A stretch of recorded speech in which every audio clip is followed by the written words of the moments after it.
Wantiere e kaunti ya Mombasa, Gavana Abdulswamad Shariff na onyiso jonyuol owejwang'o nyithindgi kendo neno ni gidonjo e skunde kopogore kod bede bombe kaka chokora kata nyithindo ma onge kuonde jot.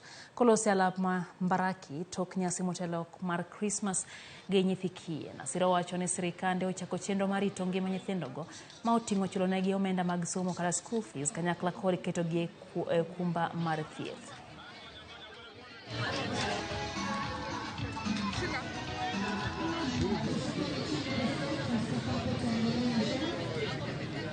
We've already done what needs to be done. We are going to continuously do it. We are working with the Tononoka Children's Court. We are working with the Department of Children as well on this matter. And there is no reason. Now, tayari nimesema ya kwa Department of Education, now we will be making arrangements for ECDs belonging to the county government. We will be paying a stipend for every child to the school.